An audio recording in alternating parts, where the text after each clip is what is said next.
Nací en 1943, en un pueblo de Castilla, donde el tiempo parecía haberse detenido en siglos anteriores. Mi padre era carpintero y mi madre se dedicaba a la casa y a nosotros, sus 5 hijos. Yo era la única mujer entre 4 hermanos varones y desde muy pequeña entendí que mi destino estaría marcado por esa diferencia. En nuestra casa, como en todas las del pueblo, las reglas estaban claras. Los hombres hablaban y las mujeres escuchaban. Los hombres decidían y las mujeres obedecían. Mi madre jamás levantaba la voz por encima de la de mi padre, y cuando él llegaba del trabajo, ella corría a quitarle las botas y a servirle la cena en silencio. Mis hermanos, incluso el más pequeño, que era 2 años menor que yo, tenían derecho a opinar sobre todo. Yo no. Recuerdo perfectamente el día en que comprendí por primera vez lo que significaba ser mujer en aquel lugar. Tenía 8 años y estaba jugando en el patio con mis hermanos cuando se rompió un cristal de la ventana de la cocina. Mi padre salió enfurecido y sin preguntar quién había sido, me señaló a mí. «Las niñas no deben jugar con los chicos», me gritó mientras me llevaba a rastras dentro de casa. «Tu sitio está aquí, ayudando a tu madre». Desde ese día mis tardes de juegos terminaron. Mientras mis hermanos corrían libres por las calles del pueblo, yo aprendía a coser, a cocinar y a mantener la boca cerrada. Mi madre me enseñaba en silencio, con gestos y miradas. Nunca me explicó por qué las cosas eran así. Simplemente me mostraba cómo debían hacerse. Por las mañanas, antes de que amaneciera, ya estábamos las 2 en pie preparando el desayuno para los hombres de la casa. Yo la veía moverse como una sombra, eficiente y callada, siempre pendiente de las necesidades de los demás y nunca de las suyas propias. La escuela era mi único refugio. Allí, durante unas pocas horas al día, podía olvidarme de las diferencias. Don Aurelio, nuestro maestro, era un hombre mayor que había estudiado en la capital y que a veces nos hablaba del mundo que existía más allá de nuestro pueblo. Yo me sentaba en primera fila y absorbía cada una de sus palabras como si fueran agua en el desierto. Cuando nos enseñaba historia, yo imaginaba a esas mujeres valientes de las que hablaba en susurros, aquellas que habían luchado por algo más grande que ellas mismas. Pero incluso en la escuela las diferencias eran evidentes. Mientras a mis hermanos les hablaban de oficios, de posibilidades, de futuro, a mí y a las otras niñas nos preparaban para ser buenas esposas y madres. Nos enseñaban las labores domésticas como si fueran materias tan importantes como las matemáticas o la lengua. Yo protestaba en silencio, preguntándome por qué no podía aprender lo mismo que ellos, por qué mis preguntas siempre recibían la misma respuesta.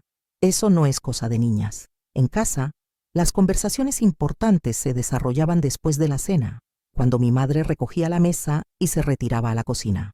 Mi padre y mis hermanos hablaban de política, de trabajo, del futuro del pueblo, y yo me quedaba en un rincón, fingiendo que bordaba mientras escuchaba atentamente cada palabra. Así me enteré de muchas cosas que supuestamente no debía saber.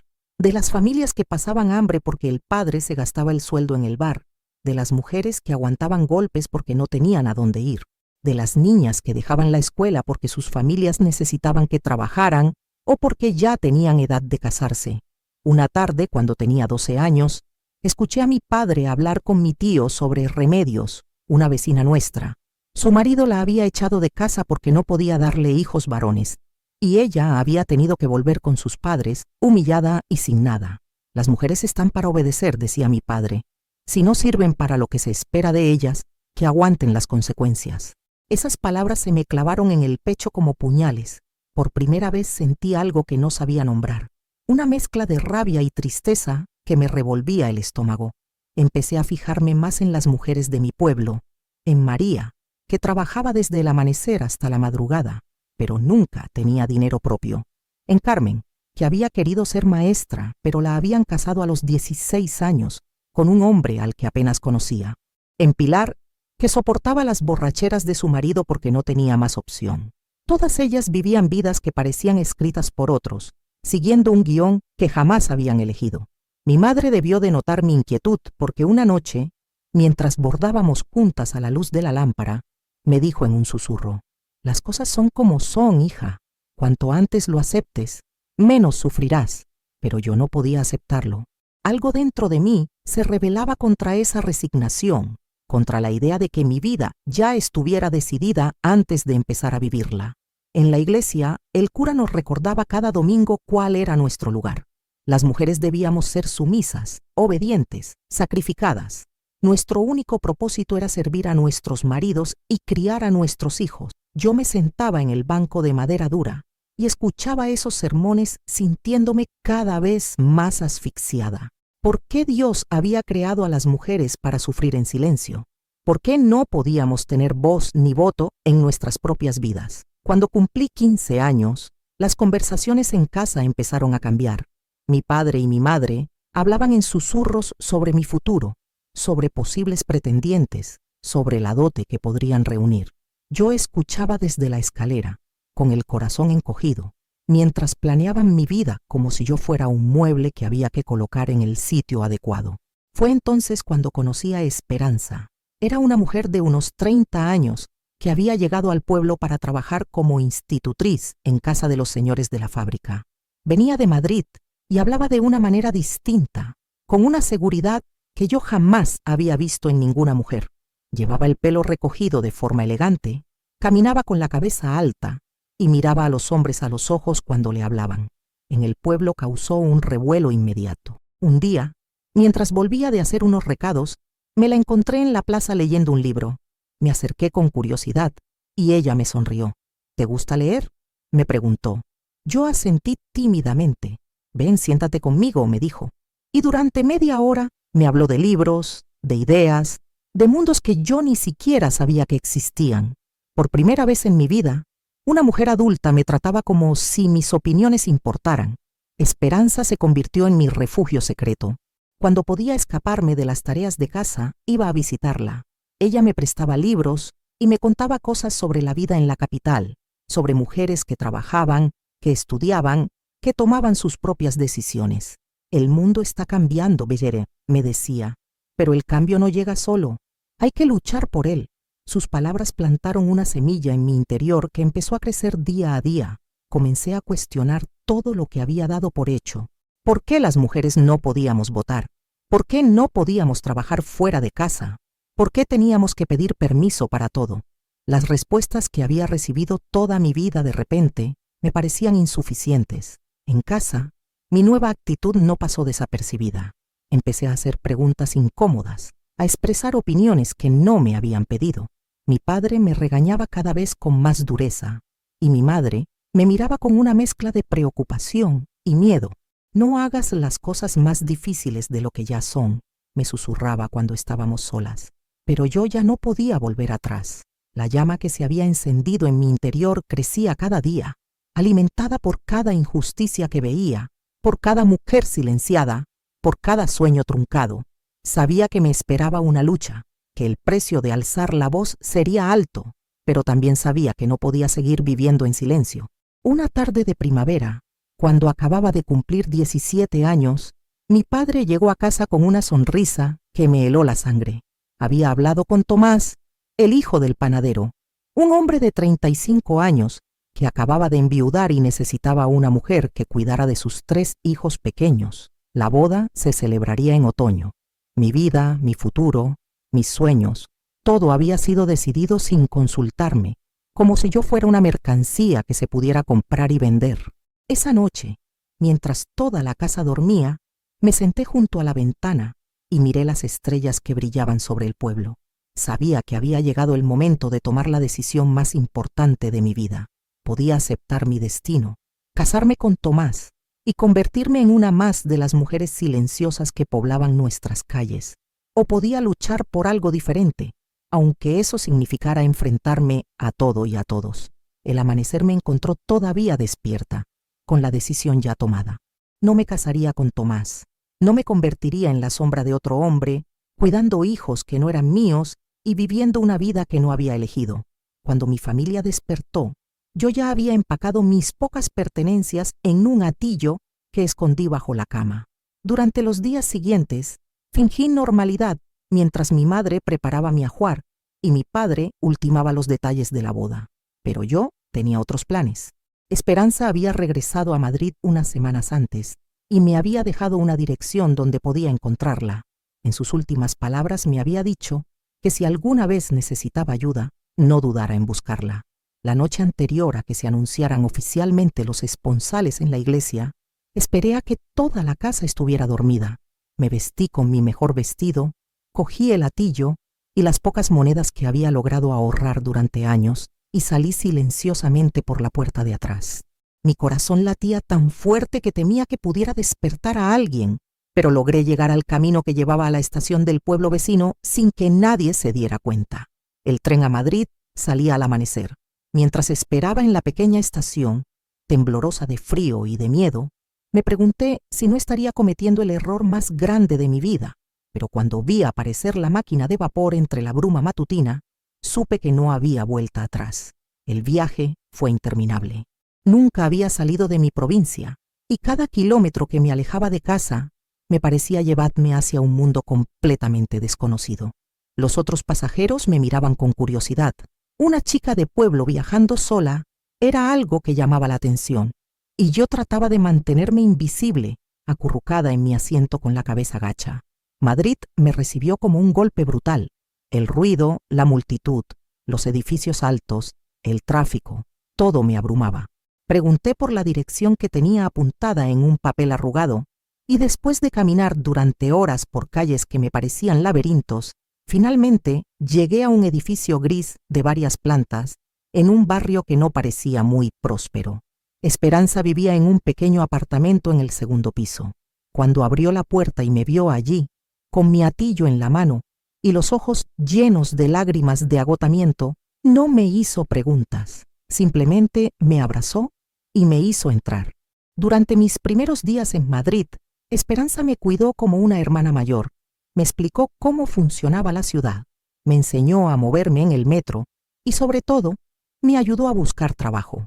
Pero encontrar empleo para una chica de pueblo sin estudios ni experiencia no era tarea fácil. Las pocas opciones que había para mujeres como yo eran servir en casas de familias ricas, trabajar en fábricas textiles con horarios inhumanos o emplearse en tabernas donde los hombres no siempre mantenían las manos quietas. Finalmente, conseguí trabajo como criada en casa de una familia burguesa del centro de Madrid. Los señores Mendoza tenían 3 hijos y una casa enorme que requería limpieza constante. El sueldo era miserable, pero me daban cama y comida, y eso me permitía enviar algunas pesetas a Esperanza para ayudar con los gastos. La vida en casa de los Mendoza me enseñó que la condición de las mujeres no era mucho mejor en la capital que en mi pueblo. La señora de la casa, doña Pilar, era una mujer educada que hablaba varios idiomas y había estudiado música, pero vivía completamente sometida a los caprichos de su marido.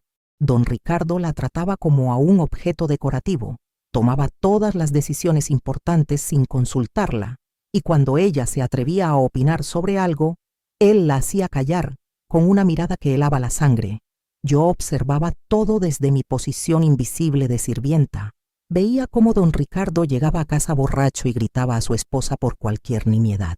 Veía cómo ella se disculpaba por faltas que no había cometido, cómo se encogía cuando él alzaba la voz, cómo lloraba en silencio cuando creía que nadie la veía. Una noche, mientras limpiaba el salón después de una de esas escenas terribles, la encontré sentada en la escalera con un moratón en el brazo que intentaba ocultar con la manga del vestido. Mi trabajo me consumía 14 horas al día. Me levantaba antes del amanecer para preparar el desayuno y no terminaba hasta bien entrada la noche, después de lavar los platos de la cena y dejar todo preparado para el día siguiente. Los domingos, mi único día medio libre, los pasaba con Esperanza, que me contaba sobre las reuniones clandestinas a las que asistía, donde mujeres como nosotras hablaban sobre derechos, sobre igualdad, sobre la posibilidad de cambiar las cosas. Fue en una de esas reuniones donde conocí a otras mujeres que habían roto con sus destinos predeterminados. Carmen había huido de un matrimonio concertado con un hombre que le triplicaba la edad. Mercedes había dejado a su marido después de años de maltratos. Dolores trabajaba en una fábrica y luchaba por mejorar las condiciones laborales de las obreras. Todas teníamos historias similares de rebelión y sufrimiento, pero también de esperanza. Sin embargo, la vida en Madrid no era el paraíso de libertad que yo había imaginado. Un año después de mi llegada, Esperanza enfermó gravemente. Los médicos dijeron que era tuberculosis, una enfermedad que se extendía rápidamente entre los pobres de la ciudad debido a las malas condiciones de vida. Sin dinero para tratamientos caros, solo podíamos cuidarla y esperar. La vi consumirse día a día en esa cama estrecha de su pequeño apartamento. Yo iba a visitarla todas las noches después del trabajo, llevándole comida y medicinas que compraba con mis escasos ahorros. Pero sabíamos que era una batalla perdida. Una madrugada de invierno, mientras yo le sostenía la mano, Esperanza murió en silencio, como habían vivido tantas mujeres de su generación. Su muerte me sumió en una desesperación profunda. Había perdido a la única persona que me había tratado como un ser humano con derechos y opiniones propias. Además, sin ella, las reuniones clandestinas se volvieron más peligrosas. La policía había empezado a vigilar a los grupos de mujeres que se reunían para hablar de política, y algunas de las compañeras habían sido detenidas. Pero mi mayor golpe estaba por llegar. Una tarde, al regresar del mercado, me encontré con mi hermano mayor esperándome en la puerta de la casa de los Mendoza. Venía del pueblo con noticias terribles. Mi madre había muerto 2 meses atrás, y ellos habían tardado tanto en encontrarme que ya habían celebrado el funeral. Mi padre, me dijo, había muerto de pena poco después. Mis hermanos habían vendido la casa familiar y se habían repartido las pocas pertenencias, pero no habían guardado nada para mí. «Para nosotros ya no tienes familia», me dijo mi hermano con una dureza que me partió el alma. «Una mujer que abandona su casa y deshonra a su familia no merece llevar nuestro apellido. Papá murió avergonzado por lo que hiciste, y mamá se pasó sus últimos días llorando por la hija que perdió». Esas palabras fueron como puñaladas. Había pagado mi libertad con el precio más alto posible, la pérdida de mi familia. Ni siquiera había podido despedirme de mi madre, la mujer silenciosa que me había enseñado a sobrevivir, ni había estado junto a mi padre en sus últimos momentos. La culpa y el dolor me ahogaban. Los meses siguientes fueron los más oscuros de mi vida. Trabajaba como una autómata en casa de los Mendoza, pero por las noches lloraba hasta quedarme sin lágrimas. Había perdido a mi familia, a mi única amiga, a mi refugio, y me sentía completamente sola en una ciudad que me parecía cada vez más hostil. Las cosas empeoraron cuando don Ricardo empezó a fijarse en mí de una manera que me ponía la piel de gallina. Al principio eran miradas demasiado largas, luego comentarios sobre mi aspecto, después roces aparentemente casuales cuando pasaba junto a mí en los pasillos. Yo trataba de evitarlo, pero en una casa donde él era el dueño y señor, eso era prácticamente imposible. Una noche, mientras limpiaba su despacho, me acorraló contra la pared.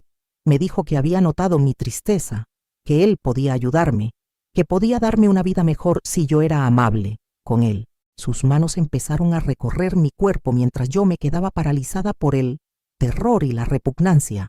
Logré empujarlo y salir corriendo, pero esa noche no pude dormir, sabiendo que él volvería a intentarlo.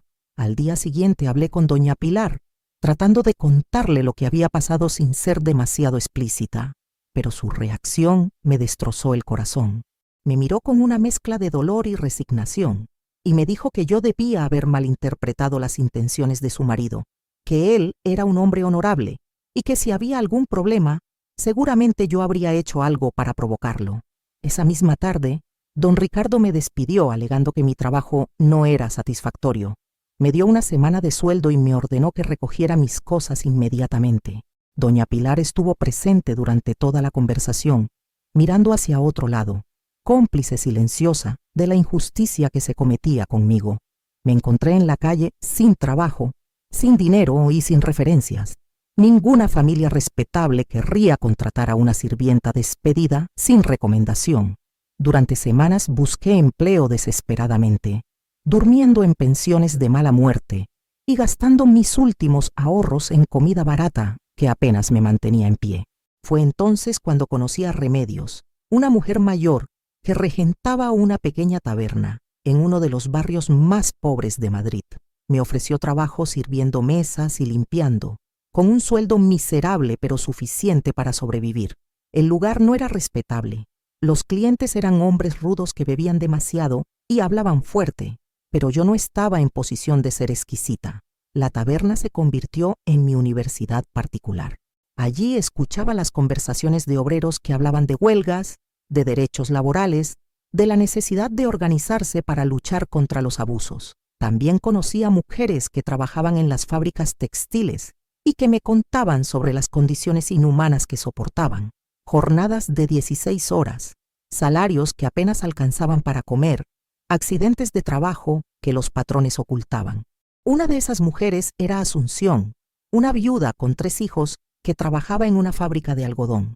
Me habló de los intentos que habían hecho las obreras para organizarse, de las peticiones que habían presentado pidiendo mejores condiciones y que siempre eran rechazadas, de compañeras que habían sido despedidas por atreverse a quejarse. Por primera vez, desde la muerte de Esperanza, volví a sentir que tenía un propósito. Comencé a involucrarme en las conversaciones, a hacer preguntas, a proponer ideas. Mi experiencia en casa de los Mendoza, donde había visto de cerca cómo funcionaba el poder, me había dado una perspectiva que muchas de mis compañeras no tenían. Empezamos a reunirnos en secreto en el sótano de la taberna, después de que Remedios cerrara el local. Éramos un grupo pequeño de mujeres que compartíamos nuestras historias y tratábamos de encontrar maneras de cambiar nuestra situación. Hablábamos de la necesidad de tener voz en las decisiones que afectaban nuestras vidas, de la importancia de la educación, del derecho a trabajar en condiciones dignas. Pero organizar a las mujeres era más difícil de lo que habíamos imaginado. Muchas de ellas vivían aterrorizadas por la posibilidad de perder sus empleos si las descubrían participando en actividades políticas. Otras estaban tan agotadas por la lucha diaria por sobrevivir que no tenían energía para nada más. Y todas habíamos sido educadas para obedecer, para no hacer ruido, para no causar problemas. Una noche, mientras salíamos de una de nuestras reuniones, fuimos sorprendidas por la policía. Alguien nos había denunciado. Varias de las mujeres fueron detenidas. Y aunque yo logré escapar corriendo por los callejones del barrio, sabía que mi nombre estaría en alguna lista. La represión se había endurecido, y cualquier actividad que pudiera considerarse subversiva era castigada duramente. Los días siguientes fueron de terror constante. Esperaba en cualquier momento que la policía apareciera en la taberna para arrestarme. Remedios, asustada por las posibles consecuencias para su negocio, me sugirió que me mantuviera alejada durante un tiempo. Me sentí otra vez completamente sola, sin trabajo fijo y con la constante amenaza de la persecución política. Fue entonces cuando recibí una carta que cambiaría el curso de mi vida para siempre. Llegó a través de una antigua compañera de las reuniones clandestinas y venía de un grupo de mujeres que se había organizado en Barcelona. Habían oído hablar de nuestros esfuerzos en Madrid y querían conocer mi experiencia. Me invitaban a unirme a ellas en un proyecto que, según decían, podría cambiar la historia de todas las mujeres de España. La carta estaba firmada por alguien llamada Aurora Villareal, un nombre que no me decía nada entonces, pero que pronto se convertiría en fundamental en mi vida. Me prometía trabajo, seguridad y la oportunidad de luchar por la causa en la que yo había empezado a creer con tanta pasión. Esa noche, mientras leía y releía la carta a la luz de una vela en mi pequeño cuarto de pensión, supe que había llegado el momento de tomar otra decisión crucial. Barcelona representaba una nueva oportunidad, pero también nuevos riesgos. Sin embargo, después de todo lo que había vivido, ya no tenía miedo de apostar mi futuro por algo en lo que creía verdaderamente. El viaje a Barcelona fue diferente al que había hecho desde mi pueblo hasta Madrid. Esta vez no huía, sino que iba hacia algo. Llevaba conmigo la experiencia de todo lo que había vivido, el dolor de las pérdidas, pero también una determinación que no sabía que poseía. Aurora Villareal me esperaba en la estación. Era una mujer de unos 40 años, con el cabello recogido en un moño impecable y una mirada que irradiaba una autoridad natural. Vestía de forma sobria pero elegante, y cuando me estrechó la mano, su apretón fue firme y directo. No perdió tiempo en cortesías. Me llevó a un edificio en el centro de la ciudad que servía como sede de lo que ella llamaba la Asociación para el Progreso de la Mujer Trabajadora. En realidad, era mucho más que eso. Era el corazón de un movimiento que se extendía por toda Cataluña y que tenía conexiones con grupos similares en otras partes de Europa. Durante mis primeras semanas en Barcelona, Aurora me explicó la verdadera dimensión de lo que estábamos haciendo. No se trataba solo de mejorar las condiciones laborales de las mujeres, sino de cambiar completamente la estructura social que nos mantenía sometidas. Estábamos luchando por el derecho al voto, por la igualdad ante la ley, por el acceso a la educación, por el control sobre nuestros propios cuerpos y decisiones. El trabajo era intenso y peligroso. Durante el día, yo me encargaba de visitar fábricas textiles para hablar con las obreras, documentar sus condiciones de trabajo y organizar reuniones clandestinas. Por las noches, ayudaba a redactar panfletos que distribuíamos en secreto. Escribía cartas a periódicos internacionales denunciando la situación de las mujeres españolas y participaba en las sesiones de planificación de lo que Aurora llamaba nuestras acciones directas. Fue durante una de esas acciones cuando conocí a Elena Ramos, una joven obrera de 18 años que trabajaba en una de las fábricas textiles más grandes de Barcelona. Elena había perdido 2 dedos de la mano derecha en un accidente con una máquina defectuosa, pero el patrón se había negado a pagar cualquier compensación, alegando que había sido negligencia de ella. La historia de Elena me recordó tanto a la mía propia que sentí como si estuviera viendo mi reflejo en un espejo. Ella también había intentado escapar de un matrimonio forzado, también había sido rechazada por su familia, también había luchado por sobrevivir en un mundo que parecía diseñado para destruir a las mujeres como nosotras. Pero Elena tenía algo que yo había tardado años en desarrollar, una rabia pura y cristalina que la impulsaba hacia adelante sin mirar atrás. Fue ella quien propuso la acción que cambiaría nuestras vidas para siempre. La fábrica Montserrat era conocida por ser una de las más explotadoras de la ciudad. Los trabajadores, en su mayoría mujeres, trabajaban 16 horas diarias por salarios que apenas les permitían sobrevivir. Las condiciones de seguridad eran inexistentes y cada mes había accidentes que los propietarios ocultaban sobornando a funcionarios corruptos. Elena propuso organizar una huelga, pero no una huelga normal. Quería que las mujeres ocuparan la fábrica y se negaran a salir hasta que sus demandas fueran satisfechas. Era una estrategia arriesgadísima que podía terminar con todas nosotras en la cárcel, pero Aurora consideró que había llegado el momento de dar un golpe que hiciera imposible ignorarnos. La preparación llevó meses. Tuvimos que convencer a más de 200 mujeres de que participaran, sabiendo que arriesgaban no solo sus empleos, sino también su libertad. Organizamos grupos de apoyo para las familias que dependerían de los sueldos perdidos durante la huelga. Establecimos contactos con periodistas que podrían cubrir nuestra protesta. Preparamos provisiones y estrategias para mantenernos dentro de la fábrica durante semanas si era necesario. El día elegido era el 15 de marzo de 1901. Recuerdo que me desperté antes del amanecer con una mezcla de terror y euforia que nunca había sentido antes. Sabía que ese día se decidiría mi destino y posiblemente el de todas las mujeres que luchaban como yo. Todo comenzó normalmente. Las obreras entraron a trabajar como cualquier otro día, pero a las 10 de la mañana, cuando sonó la campana que habíamos acordado como señal, todas las máquinas se detuvieron al mismo tiempo. El silencio que siguió fue ensordecedor.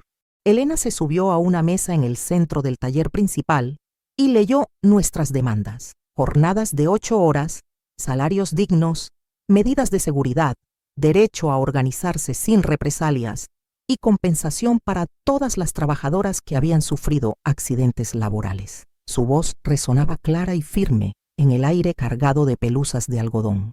Los capataces intentaron intimidarnos, pero éramos demasiadas y estábamos demasiado decididas. Cerramos todas las puertas desde adentro y nos organizamos en turnos para mantener la vigilancia.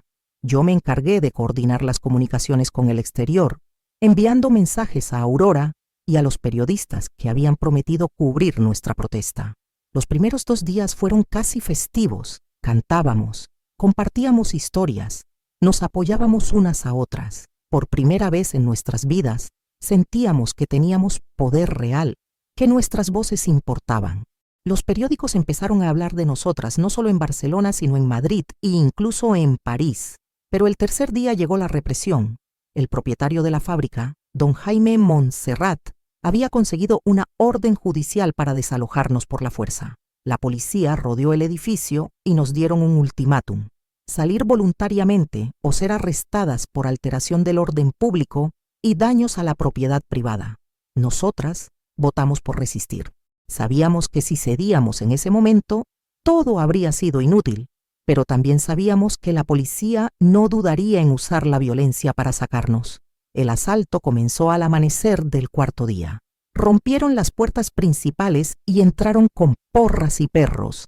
Muchas de las mujeres más jóvenes se asustaron y trataron de huir, pero nosotras, las que habíamos organizado todo, permanecimos firmes en el centro del taller. Lo que siguió fue brutal. Los policías nos golpearon sin distinción de edad, nos arrastraron por el suelo, nos insultaron con palabras que no me atrevo a repetir. Vi cómo Elena caía al suelo con sangre corriendo por la frente después de que un policía la golpeara con su porra. Vi cómo otras compañeras eran pisoteadas mientras trataban de protegerse. Yo misma recibí golpes en las costillas y en la espalda que me dejaron sin aliento. Pero lo que más me dolió fue la humillación, la sensación de impotencia absoluta ante hombres que nos trataban como si fuéramos animales peligrosos. Nos arrestaron a todas. Más de 200 mujeres fuimos llevadas a diferentes cárceles de la ciudad. Yo terminé en una celda húmeda y maloliente junto con otras 20 compañeras. Algunas tenían heridas que no habían sido atendidas. Otras lloraban en silencio. Todas estábamos marcadas por la violencia que habíamos sufrido. Durante los días siguientes, mientras esperábamos el juicio, vivimos en condiciones inhumanas. Nos daban una comida escasa y de mala calidad. No teníamos acceso a médicos, y los guardias nos trataban con un desprecio que iba más allá de lo profesional. Era como si nuestro crimen no hubiera sido ocupar una fábrica, sino atreverse a pensar que teníamos derechos, pero algo extraordinario empezó a suceder. Nuestra protesta había despertado la atención internacional. Periódicos de Francia, Inglaterra e incluso Estados Unidos escribían sobre nosotras. Mujeres de otros países enviaban cartas de apoyo y dinero para pagar abogados. En Barcelona, otras fábricas empezaron a organizarse siguiendo nuestro ejemplo. Aurora trabajaba incansablemente desde fuera para conseguir nuestra liberación. Había logrado contratar a uno de los mejores abogados de la ciudad, un hombre llamado Joaquín Torrelles, que había aceptado defendernos sin cobrar honorarios porque creía en nuestra causa. El juicio fue un circo mediático. La sala estaba llena de periodistas, de mujeres que habían venido a apoyarnos, de curiosos que querían ver a las revoltosas que habían ocupado una fábrica. Don Jaime Montserrat se sentaba en primera fila con sus abogados, mirándonos con un odio que se podía cortar con un cuchillo. Durante 3 días, desfilamos una por una ante el juez contando nuestras historias. Hablamos de los accidentes que habíamos sufrido, de los salarios miserables, de las jornadas interminables, de la humillación constante. Elena, a pesar de las heridas que aún no habían sanado completamente, habló con una pasión que emocionó hasta a los periodistas más cínicos. Cuando llegó mi turno, decidí contar no solo mi experiencia en la fábrica, sino toda mi historia. Hablé de mi huida del pueblo, de la muerte de mis padres, de los abusos que había sufrido en Madrid, de todo el camino que me había llevado hasta ese momento. Quería que el juez entendiera que yo no era una agitadora profesional, sino simplemente una mujer que había luchado por sobrevivir en un mundo hostil. El abogado Torrelles fue brillante. No se limitó a defendernos legalmente, sino que convirtió el juicio en una denuncia del sistema completo que oprimía a las mujeres trabajadoras. Trajo testigos que hablaron de las condiciones de trabajo en otras fábricas, expertos que explicaron las leyes laborales europeas, incluso médicos que documentaron las lesiones que habíamos sufrido durante el desalojo. La sentencia llegó una semana después. El juez nos condenó por alteración del orden público, pero las penas fueron sorprendentemente leves. Multas que Aurora y sus contactos habían prometido pagar y periodos de cárcel ya cumplidos durante nuestra detención preventiva. Era evidente que la presión internacional había funcionado, pero lo más importante no fue la sentencia, sino lo que había pasado mientras estábamos en juicio. Nuestra protesta había inspirado un movimiento que se extendía por toda España. Mujeres de Madrid, Sevilla, Valencia y otras ciudades habían organizado sus propias acciones. Los periódicos hablaban de la primavera de las mujeres trabajadoras. Don Jaime Montserrat presionado por la atención mediática y por los boicots que se habían organizado contra sus productos, tuvo que negociar. No nos dio todo lo que pedíamos, pero aceptó reducir las jornadas laborales, mejorar las condiciones de seguridad y permitir que las trabajadoras se organizaran sin represalias. Era una victoria parcial, pero era una victoria. Cuando salimos de la cárcel, una multitud nos esperaba en la puerta. Había mujeres que habían venido desde toda Cataluña para vernos, periodistas que querían entrevistarnos, incluso algunos hombres que habían entendido que nuestra lucha era también la suya. Elena me abrazó con lágrimas en los ojos. Su mano mutilada, que había sido el símbolo de nuestra opresión, ahora se había convertido en un símbolo de nuestra resistencia. Me dijo que habíamos logrado algo que ella nunca creyó posible, que las mujeres como nosotras podíamos cambiar el mundo. Los meses siguientes fueron de trabajo intenso pero esperanzador. Aurora me puso al frente de la organización de nuevos grupos en otras ciudades. Viajé por toda España hablando con mujeres trabajadoras, contando nuestra historia, enseñando las tácticas que habíamos aprendido. En cada ciudad encontraba mujeres que habían vivido historias similares a la mía, mujeres que habían huido de matrimonios forzados, que habían sido abandonadas por sus familias, que habían luchado por sobrevivir en trabajos mal pagados y condiciones inhumanas. Pero también encontraba mujeres que habían empezado a creer que el cambio era posible. En 1903, 2 años después de nuestra ocupación de la fábrica Montserrat, se aprobó la primera ley española que limitaba las jornadas laborales femeninas a 11 horas diarias. No era perfecto, pero era un comienzo.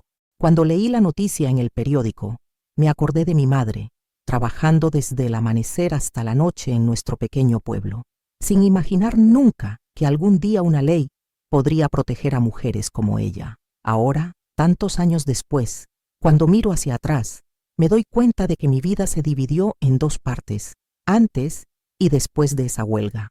Antes, yo era una mujer que huía, que se adaptaba, que trataba de sobrevivir en un mundo que no había hecho para mí. Después, me convertí en una mujer que luchaba, que construía, que creía en la posibilidad de cambiar ese mundo. Nunca me casé, nunca tuve hijos. Durante mucho tiempo pensé que había pagado un precio demasiado alto por mi libertad, pero cuando veo a las mujeres jóvenes de hoy, con derechos que nosotras conquistamos a sangre y fuego, cuando las veo votar, estudiar, trabajar en condiciones dignas, elegir sus propios destinos, sé que valió la pena. Mi familia nunca me perdonó. Mis hermanos murieron sin haber vuelto a dirigirme la palabra, pero encontré otra familia en las mujeres que lucharon conmigo, que me apoyaron cuando todo parecía perdido, que creyeron en sueños que parecían imposibles. Elena se casó años después con un hombre que la respetaba y que apoyaba su trabajo en el movimiento. Tuvo 3 hijas y todas ellas estudiaron en la universidad. Cuando la mayor se graduó como médica, Elena me escribió una carta diciéndome que su hija existía porque nosotras habíamos tenido el valor de ocupar esa fábrica hace tantos años. Aurora siguió luchando hasta el final de sus días. Murió en 1936, al comienzo de la Guerra Civil, pero antes de morir vio cómo las mujeres españolas conseguían el derecho al voto. Me dijo que había vivido lo suficiente para ver que el mundo que habíamos soñado era posible. Yo sigo aquí, en esta residencia, con 95 años cumplidos y la satisfacción de haber vivido una vida que elegí yo misma. No fue una vida fácil, pero fue mi vida. Cuando las chicas jóvenes que trabajan aquí me preguntan cómo era antes, yo les digo que antes las mujeres como yo no teníamos derecho ni siquiera a contar nuestras propias historias.